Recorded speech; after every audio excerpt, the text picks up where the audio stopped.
नमस्कार, योग in sports कार्यक्रम में आपका स्वागत है।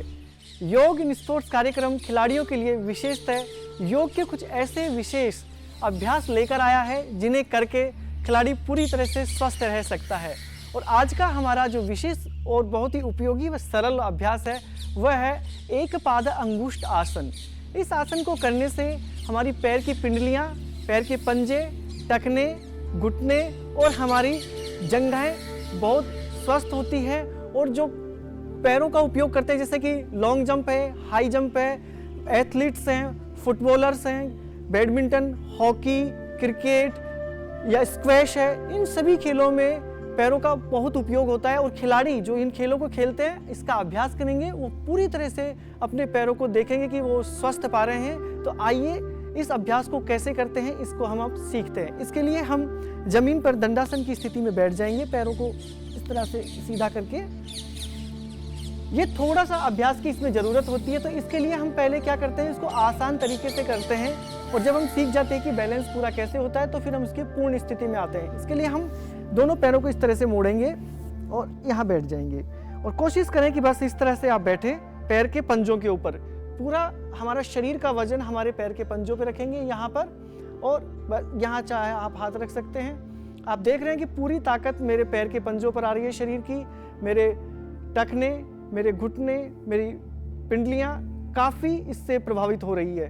कुछ दिन तक इसका अभ्यास करते रहें। जब आपको लगता है कि यहाँ पे आसानी से आप इस आसन को कर पा रहे हैं, उसके बाद इसकी पूर्ण स्थिति में आते हैं। पूर्ण स्थिति के लिए क्या होता है, हम एक पैर पर दूसरा पैर रख लेते हैं। जैसे कि यहाँ हमारे बाएं पैर के ऊपर हमारा दायां पैर रखेंगे, तो जो हमारा पैर नीचे मुड़ा हुआ है उसकी एड़ी को हमारे बिल्कुल केंद्र में रखते हैं इस तरह से। और यहाँ पर अब दूसरा पैर यानी कि दायां पैर हमारे बाएं पैर के घुटने के ऊपर रखा है। और धीरे धीरे आप शुरुआत में ऐसे हाथ नीचे रख सकते हैं। जब इस स्थिति में आप अपने आप को ले आते हैं तो पहले अपने आप को संतुलित करें और आहिस्ता आहिस्ता अपने हाथों को ऊपर उठा लें और कुछ समय तक इसी तरह से रुक रहे हैं। तो इससे आपकी एकाग्रता भी बढ़ती है और आपके पैरों का पूरा व्यायाम हो जाता है। कुछ देर रुकने के बाद आहिस्ता आहिस्ता दोनों हाथों को नीचे लेकर आएंगे और आसन को खोल लेंगे। इसी आसन को हम हमारे पैर के दूसरी तरफ से भी दोहरा लेते हैं।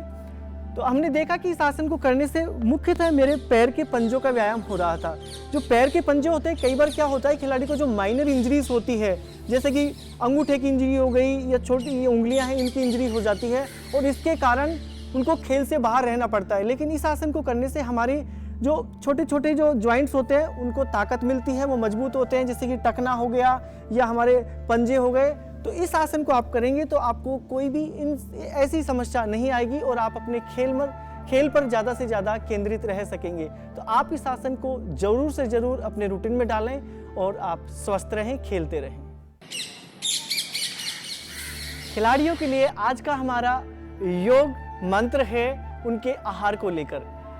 आहार में आज हम बताने जा रहे हैं वो है देसी घी। देसी घी के बारे में हम सभी जानते हैं, ये एक बहुत ही स्वास्थ्यवर्धक आहार है। अगर खिलाड़ी इसका सेवन करते हैं तो उनको इससे बहुत फ़ायदे होते हैं। एक तो इसको जब हम हमारे उपयोग में लेते हैं तो हमारी हड्डियों को बहुत मजबूत करता है, हमारे पाचन क्रिया को अच्छा कर देता है, साथ ही हमारे मांसपेशियों को काफ़ी इससे ऊर्जा मिलती है। तो अगर आप देसी घी को उपयोग में लेंगे तो आपको बहुत ताकत मिलेगी। और मुख्यतः हमने देखा है जैसे कि हमारे कबड्डी के जो खिलाड़ी होते हैं या कुश्ती के जो खिलाड़ी होते हैं वो तो बहुत ज़्यादा घी का उपयोग करते हैं। अगर सभी खिलाड़ी इसका उपयोग करते हैं तो आपको बहुत स्वास्थ्यवर्धक आपको फ़ायदे इससे मिलेंगे। तो आप देसी घी का प्रयोग ज़रूर से ज़रूर अपने आहार में करते रहें। नमस्कार।